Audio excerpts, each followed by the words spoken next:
Gaza जाने की हिम्मत नहीं है।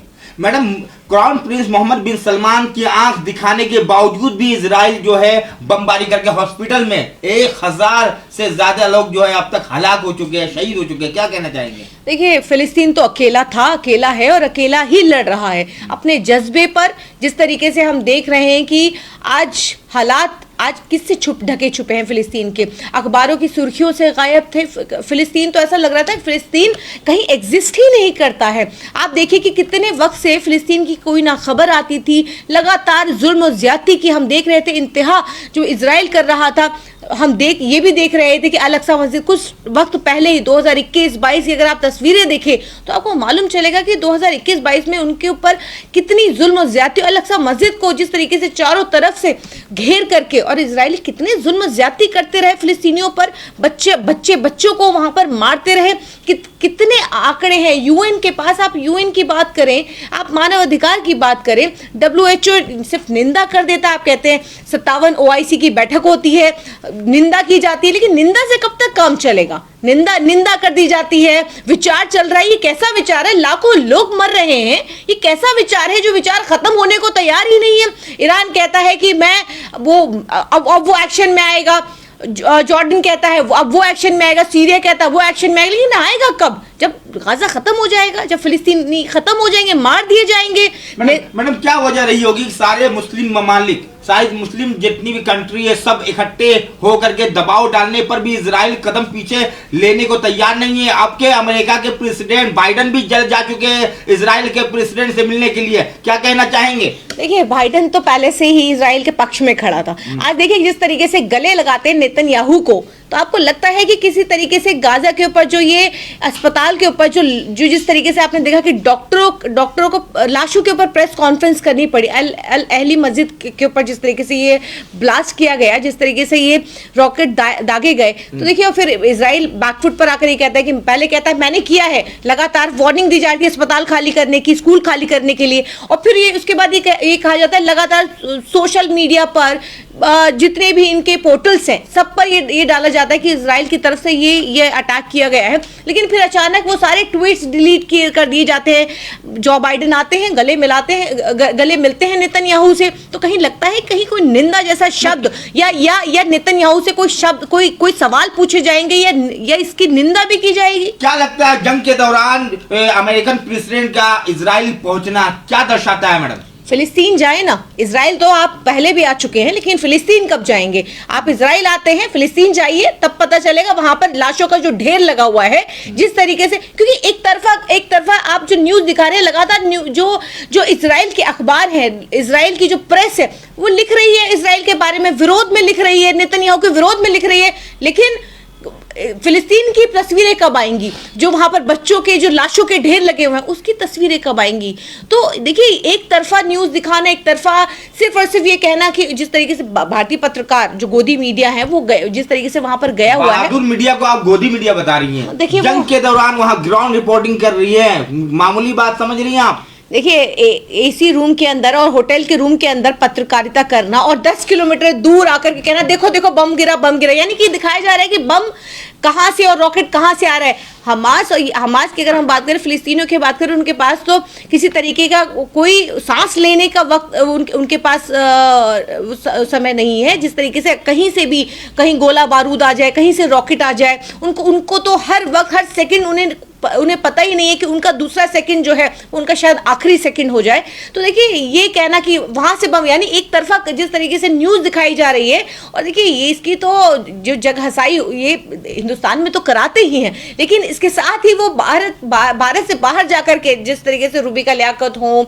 या और पत्रकार यहाँ से गए हुए हैं, तो जो सिर्फ और सिर्फ सरकारी भाड़े पर गए हैं, सरकारी खर्चे पर गए हैं, और वहां पर जाकर के भी एक तरफा तस्वीर दिखा रहे हैं। फिलिस्तीन क्यों नहीं जाते? फिलिस्तीन जाइए। आपको जिस तरीके से एजेंडा सेट करने के लिए, प्रोपेगेंडा सेट करने के लिए आपको सरकार के पक्ष में पत्रकारिता करने के लिए बुलाया गया है, तो फिलिस्तीन भी तो जाइए, वहां की भी तो तस्वीरें दिखाइए। एक तरफा तस्वीर दिखाएंगे तो देखिए, ये कहना कि वो पत्रकार हैं, वो पत्रकारिता करने गए हैं, वो तो एजेंडा सेट करने गए हैं। और यहाँ के खास करके हिंदुओं को ये दिखाने के लिए गए कि हम ग्राउंड रिपोर्टिंग कर रहे हैं। अरे 10 किलोमीटर खड़े होकर के बम आ रहा है, रॉकेट आ रहा है, ये कौन सी पत्रकारिता है? तो देखिए, ये साफ है पूरी तरीके से कि आज जो पत्रकार जो वहां पर पहुंचे उनको कम से कम हम पत्रकार तो नहीं कहेंगे। गोदी मीडिया बिल्कुल ठीक है, उनके लिए जो शब्द इस्तेमाल किए जाते हैं गोदी मीडिया बिल्कुल ठीक शब्द इस्तेमाल किए मैडम, जाते हैं। जंग दो जगह हो रही है, इजराइल और फिलिस्तीन के दरमियान बमबारी हो रही है, वो जो गोले बारूद और रॉकेट दागे जा रहे हैं, लेकिन एक यहाँ भारत में लफाजी जंग हो रही है, हमास और इजराइल के दरमियान जंग हो रही है, लेकिन भारत में तनावपूर्ण माहौल क्यों बनाया जा रहा है, क्यों नफरत फैलाया जा रहा है, ये बताएं। देखिए, हमास छोड़िए, हम तो ये जानते हैं कि फिलिस्तीनियों और इजराइलियों के बीच में ये जो जंग है ये फिलिस्तीनियों के बीच में और हमास क्यों छोड़े, हमास ने अटैक किया था, हमास को अटैक करना बहुत जरूरी है, हमास ने अटैक करा था पहले। देखिए, हमास ने अटैक किया था, क्यों किया था ये भी तो समझिए कि क्यों किया था, कितना उसको मजबूर कर दिया गया। और जहां तक हिंदुस्तान की बात है तो हिंदुस्तान में दो धड़ा तो हमेशा से है कि जिस तरीके से एक हिंदू जो हिंदुत्ववादी संगठन है और एक दूसरी तरफ मुसलमानों का एक अलग जो जिस तरीके से उनको अलग नजरिए से देखा जाता है। और ये पत्रकार क्यों गए वहां पर और किस लिए क्या पत्रकारिता कर रहे हैं वहां पर, क्योंकि एजेंडा और प्रोपेगेंडा वहां पर, क्योंकि हिंदुस्तान के अंदर नफरत कम पड़ गई इसलिए बाहर भी परोसने गए हैं। इनका काम सिर्फ और सिर्फ नफरत परोसना है। मैडम, यही नफरत फैलता है, यही नफरत फैलता है। आपने हिंदूवादी संगठन और मुसलमान दोनों को अलग अलग कर दिया, यही नफरत यहीं से फैलता है। मैडम देखिए, यहाँ से नहीं, ये तो जो फैलाने वाले हैं वो तो फैला रहे हैं। 2024 जिस तरीके से 2024 के चुनाव हैं उसको उसके मद्देनजर आप देखिए ना कि और क्या कोई खबर है, कोई आप देखिए, कोई अखबार उठाइए, सिर्फ और सिर्फ इजराइल फिलिस्तीन को दिखा करके यहाँ पर और वहाँ पे जो पत्रकार काम कर रहे हैं जो सरकारी भाड़े पर गए हुए हैं और सरकारी पत्रकार हैं, जो सरकारी पत्रकार सिर्फ नफरत परोसने का काम कर रहे हैं। क्योंकि हिंदुस्तान में जो जिस तरीके से फेक न्यूज बनाई जाती थी और अब तो फेक न्यूज क्रिएट हुई तो वर्ल्ड वाइड ये बात इजराइल कह रहा है, बाहर की मीडिया कह रही है, अल जजीरा जैसे जो अखबार हैं वो कह रहे हैं, वहां से ये खबरें आ रही हैं कि सबसे ज्यादा जो फेक न्यूज है हिंदुस्तान से क्रिएट की जा रही है। एक तो होता है फेक न्यूज फैलाना, यहाँ तो एक फेक न्यूज क्रिएट की जाती है। तो इससे ज्यादा और हंसाई क्या होगी कि जिस तरीके से यहाँ पर कुछ जो संगठन हिंदुत्ववादी संगठन है वो खुश इस बात से हैं कि आज मुसलमानों की लाशों के ढेर। हमारे प्रधानमंत्री निंदा तो किया आज जो फिलिस्तीन में जो हॉस्पिटल में जो अटैक हुआ है, जो बमबारी हुई है जिसमें 1000 से ज्यादा लोग जो है मारे जा चुके हैं, उसमें प्रधानमंत्री निंदा करते हैं, उसके बावजूद भी आपको आपत्ति है।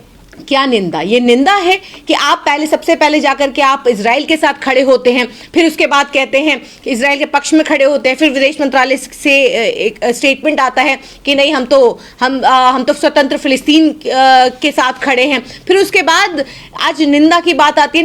निंदा ये कैसी निंदा है? ये सब इन सब के जिम्मेदार ये लोग भी तो हैं। जितने जिम्मेदार इजरायली हैं उतने जिम्मेदार हमारे देश के प्रधानमंत्री और वो लोग भी हैं। देखिए, वो इसलिए कह रही हूँ क्योंकि यही वो लोग हैं जब हमास और इजराइल के बीच में जब जब बमबारी और रॉकेट्स दागे जा रहे थे, इससे पहले भी जब लगातार इजरायलियों और मुसलमानों के ऊपर जिस तरीके से जुल्म और ज्यादती हो रही थी, तब कहाँ थे प्रधानमंत्री? तब वो लोग खुश होते थे। और जब इजराइल अटैक कर रहा था तो वो लोग खुशी मना रहे थे। और सबसे ज्यादा जब इजराइल ने कहा कि शुक्रिया अदा किया कि भारत से सबसे ज्यादा वहां पे उनकी तरफ से जो न्यूज चलाई गई है, जो उनको सपोर्ट मिली है, तो ये सपोर्ट किसकी तरफ से मिली? प्रधानमंत्री जी की तरफ से। प्रधानमंत्री जी का स्टेटमेंट गया, क्यों ने उस वक्त निंदा नहीं की? देखिए, सिविलियंस कोई किसी भी तरफ मरे, चाहे वो इजरायलियों की तरफ से मरे या फिलिस्तीनियों की तरफ से मरे, लेकिन अगर एक आम आदमी मरता है, एक आम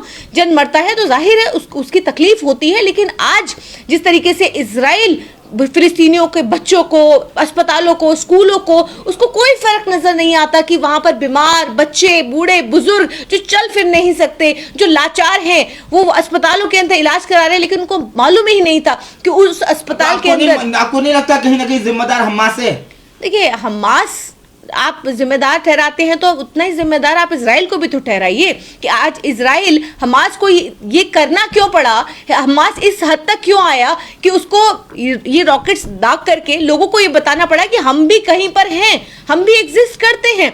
तो आज इजराइल ने इतनी जुल्म ज्यादती, जो कि जिसके ऊपर खुद इतनी जुल्म ज्यादती हुई हो, वो अगर उसी तरीके की जुल्म ज्यादती अगर वो फिलिस्तीनियों के ऊपर करेगा तो जाहिर है कि कुछ रिएक्शन तो होगा।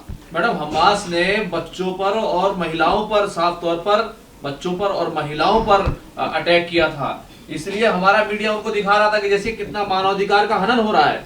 देखिए किसी हमास की तरफ से ना बच्चों के ऊपर ना ही महिलाओं के ऊपर किसी तरीके का अत्याचार हुआ।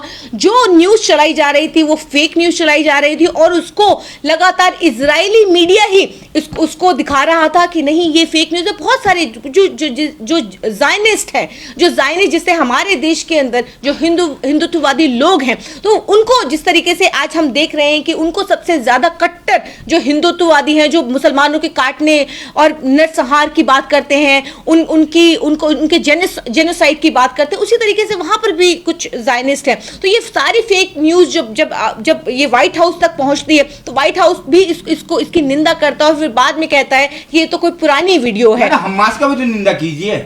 निंदा इजराइल का हो, सबका हो, लेकिन हमास का निंदा नहीं होना ये क्या?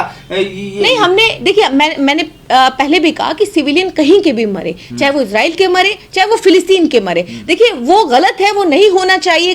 कोई भी बच्चा, बूढ़ा, बुजुर्ग, महिलाएं जो आम जो जिनका इनसे कोई ताल्लुक नहीं है, कोई मतलब नहीं है, तो वो नहीं मरने चाहिए, चाहे वो किसी भी तरफ के हों। लेकिन अगर आप किसी के ऊपर सालों साल से 75 साल से आप जुल्म ज्यादती करते रहेंगे तो फिर वो कुछ तो बदले में कुछ करेगा। लेकिन अगर हमास अगर इसका जिम्मेदार है तो वहां के रिहायशी जो आम लोग हैं, जिनके जो लोकल रेजिडेंस पर आप इस तरीके से बमबारी और रॉकेट दाग रहे हैं, जो फिलिस्तीनियों को आप आम फिलिस्तीनियों को मार रहे हैं, तो वो भी तो गलत है, उसकी भी तो निंदा कीजिए। उसकी पूरे जो यूरोप के अंदर, पूरे यूएस के अंदर जिस तरीके से लाखों, यूके के अंदर लाखों लोग सड़कों पर आए और इसकी निंदा की कि फिलिस्तीनियों के साथ जो आज जो हो रहा है वो गलत हो रहा है। यहाँ तक कि इजरायली तक जो जिस तरीके से इसकी निंदा करते हुए लाखों लोग सड़क पर हैं और वो कहते हैं कि फिलिस्तीनियों की जमीन उसकी जमीन मिलनी चाहिए। इजरायली अपना देश छोड़ दें? नहीं, मैंने ये नहीं कहा, लेकिन कम से कम जो एक प्लान था, जो पार्टीशन प्लान था यूएन का 1948 में, कम से कम वो जमीन तो उसको मिलनी चाहिए थी। इजराइल ने अपनी जमीन ले ली, चारों तरफ से फिलिस्तीनियों को घेर करके उस पर लगातार अटैक करते रहे, लेकिन फिलिस्तीनियों की जमीन का क्या? उनको जमीन कब मिलेगी? कौन बोलेगा उनके लिए? और आज से नहीं 75 सालों से उनके ऊपर जुल्म और ज्यादती कर कौन रहा है? इजराइल ही तो कर रहा है। और आप कहते हैं हमास हमास हमास हमास है क्या? आप बार बार कहते हैं, कभी पीएलओ को बोलते हैं, कभी हमास को कहते हैं। अरे आप उनकी जमीन क्यों नहीं देते? क्यों नहीं बात करते आप? ये जितने भी अरब जो देश हैं, क्यों नहीं बात करते? क्यों नहीं कहते हैं? आज जो बाइडेन बार बार कूद करके इसके अंदर जो आज इन्वॉल्व हो रहे हैं, क्यों नहीं कहते? आज जो गाजा के अंदर हुआ है, जो अस्पताल के ऊपर जो बमबारी हुई है, ये गलत है। वहां के बच्चे जो मरे हैं, कौन जिम्मेदार है? पूछेंगे नेतन्याहू से, जिम्मेदार ठहराएंगे? निंदा सिर्फ एक तरफ की होगी, दूसरी तरफ की नहीं होगी। वहां के सिविलियंस मारे जाएंगे, फिलिस्तीनी मारे जा रहे थे और मारे जा रहे हैं, उसकी निंदा करेगा कौन? तो ये सवाल है। और ये तकलीफ जो है। मैडम, सुधीर चौधरी के इस बयान को किस तरह देख रही हैं? आपके फलस्तीनी जो लोग आवाम हैं वहां पर, वो जितने भी अरब देश है, वो उनको वहां पर क्यों नहीं बसा लेते हैं? तो फिर इस तरीके से तो इजरायलियों को भी जर्मनी बसा ले, यूरोप बसा ले, थोड़ी थोड़ी जगह दे दे। तो जहां से ये जितने भी इजरायली हैं, जहां से ये आए हैं, उतनी जगह उन यूरोप में जगह जहां से ये आए हैं, वहां पे ये लोग चले जाएं वापस। तो देखिए, ये कोई जवाब नहीं हुआ कि अरब कंट्रीज उनको दे दे उनकी जमीन, और आप चाहते हैं कि वही दूसरे मुल्कों के अंदर जाकर के रिफ्यूजी बन जाए। जिस तरीके से ये इजराइल लगातार कहता रहा है कि आप यहाँ से खाली, पहले से ही ये जो हमास की तरफ से जो ये हुआ, ये अटैक हुआ, तो ये तो पहले से ही इजराइल कह रहा है कि आप खाली करिए गाजा, खाली करिए गाजा, और फिलिस्तीनियों को भगाने की कोशिश, उनके जेनोसाइड के बार बार बयान आते रहे। कौन निंदा करेगा? कौन बोलेगा? लेकिन आज वहां से रिटेलिएशन हुआ तो आप ये कहते हैं कि हमास ने गलत कर दिया, और आम फिलिस्तीनियों के आप नरसंहार की बात करते हैं, जेनोसाइड की बात करते हैं, उनकी तरफ से बोलेगा कौन? तो आप ये कहते हैं कि अरब मुल्क जगह दे दे, तो आप भी जर्मनी चले जाइए, आप भी यूरोपियन कंट्री जो जहां से ये जूस आकर के इजराइल के अंदर बसे, वहां पे आप भी चले जाइए। मैडम, किस तरह देख रही है कि अमन क्या दूर की बात, अमन तो कायम होना दूर की बात, इजराइल फिर से धमकी दे डाली है कि जो अब अगला जो हमला होगा वो जो है चौंका देने वाला होगा। अमन की बात होनी चाहिए, क्योंकि हो चुके हैं, मारे गए बहुत सारे लोग, नस्ल कुशी तक होने पे उतारू है, लेकिन जो है अमन तो कायम नहीं हो रहा, ऊपर से धमकी पे धमकी दी जा रही है और हमला पे हमला हो रहा है। देखिए, हमारी जुबानें उन सभी अबाबीलों को लाखों सलाम भेजती है जिस जज्बे से वो लड़ रहे हैं, जिस ताकत से लड़ रहे हैं। उनके पास ना खाने को रोटी है, ना पहनने को कपड़ा है, ना वहाँ पे जिस तरीके से इलेक्ट्रिसिटी वहाँ पे बंद है, वहाँ पे पानी की पाइपलाइन काटी गई हैं, वहाँ पे हर सेकंड लोग मर रहे हैं, लेकिन फिर भी जज्बे से लड़ रहे हैं, अपनी ज़मीन के लिए लड़ रहे हैं, अपने लोगों के साथ। जिस तरीके से उनको नहीं पता कि कौन सा रॉकेट आएगा, कब गिरेगा और किसको वो खो देंगे, अपने छोटे छोटे मासूम बच्चों को हाथों में लेकर उनकी लाशें हाथ में लेकर के,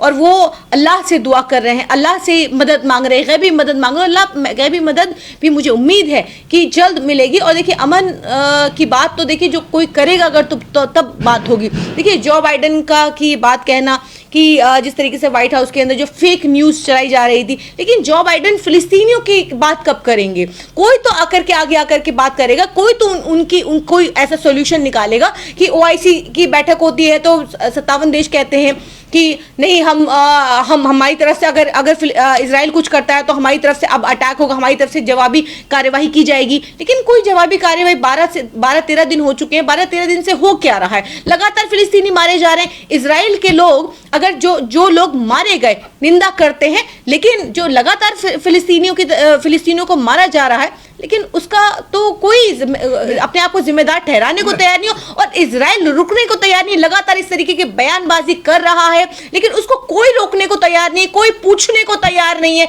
जो बाइडन हो या कोई भी किसी भी देश का प्रधानमंत्री हो, राष्ट्रपति हो, कोई इस पे बात करने को तैयार नहीं, कहने को तैयार नहीं है कि तुम इसको रोकोगे कब? क्या फिलिस्तीनियों को खत्म कर देना चाहते हो? और खत्म होने के बाद जब लोग मार दिए जाएंगे, काट दिए जाएंगे और खत्म कर दिए जाएंगे, तब जाकर के ये वार रुकेगी। Mohammed bin Salman crown prince Saudi Arabia के, उनके इस मामले पे इंटरफेयर करने के बाद भी इजराइल हमला कर रहा है। हौसला आखिर दे कौन रहा है मैडम?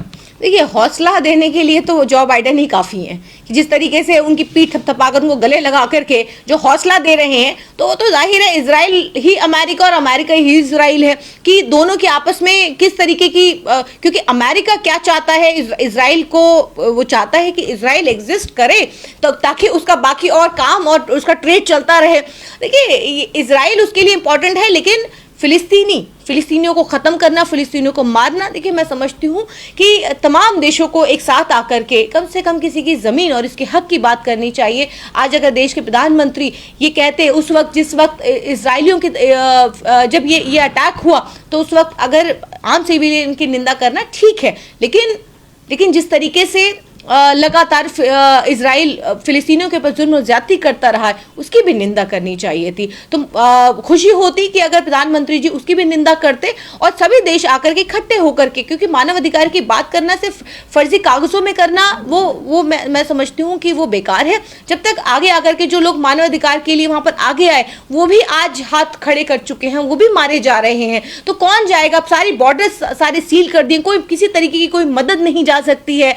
अगर जॉर्डन, जिस तरीके से जॉर्डन की तरफ से, सीरिया की तरफ से अगर कोई मदद भेजी भी गई, सारे बॉर्डर सील हैं, तो आप ये देखिए कि वो वहां पे मदद कैसे जाएगी? अगर कोई घायल भी है तो घायल का भी कोई इलाज, क्योंकि अब तो अस्पतालों के 38 अस्पतालों के ऊपर भी रॉकेट दाग दिए गए हैं। मैडम आखिरी सवाल के, पानी बंद कर चुका है और इजराइल, और खाना भी खत्म हो चुका है, राशन भी खत्म हो चुका है, ईंधन तक खत्म हो चुका है, वहां पर बिजली काटी जा चुकी है। तो ऐसे में फलस्तीनी अवाम वहां सरवाइव करना काफी मुश्किल हो रहा है उन लोगों को। अगर जंग बंदी नहीं रुकी तो भयानक तबाही का रुख ले लेगा, क्या कहना चाहेंगे? बिल्कुल, देखिए हालात बद से बदतर हैं वहाँ पर, और किस तरीके से वहाँ पे लोग रह रहे हैं, किस तरीके से वहाँ पर लोग, क्योंकि खाने को रोटी नहीं है, वहाँ पर किसी तरीके की कोई मदद नहीं जा रही है, सब कुछ बिल्डिंगों से लेकर के लोकल जो रेजिडेंस जो इलाके हैं वो सब खत्म कर दिए हैं। वहाँ पर जिस तरीके से लगातार मिसाइलें और रॉकेट्स दागे जा रहे हैं, वहाँ पर देखिए कितने स्कूल, अस्पताल सारे जो खत्म कर दिए हैं। अब आप ये कह रहे हैं कि ये नहीं नहीं रुका तो लगातार इजराइल की तरफ से आप देख ही रहेंगे किस तरीके के बयान आ रहे हैं, किस तरीके से इजराइल पूरी तरीके से गाजा को, वेस्ट बैंक को खत्म कर देना चाहता है, किस तरीके से फिलिस्तीनियों का अस्तित्व मिटा देना चाहता है और मिटा रहा है। लेकिन बात फिर वही है कि उसको ये रुकेगा कैसे, ये कैसे रोका जाएगा जब तक इसको एक साथ आकर के इस तमाम जो कंट्रीज हैं एक साथ आकर के इस पर आवाज नहीं उठाएंगी। सिर्फ निंदा कर देना और निंदा करके ये कह देना कि क्योंकि ये वार अगर कोई देश अगर ये कह रहा है कि हम साथ आए, फिलिस्तीनियों के साथ खड़े हैं और ये हमारी तरफ से ये जवाबी कार्रवाई की जाएगी, तो फिर इजराइल उनके एयरपोर्ट तोड़ देता है जाकर के, वहां पर अटैक कर देता है जाकर के। तो देखिए ये कोई भी देश अगर बातचीत करने आएगा तो किससे करे, क्योंकि इजराइल तो बातचीत करना ही नहीं चाहता है। बहुत शुक्रिया मैडम, ये मेरे साथ एडवोकेट आरवा खान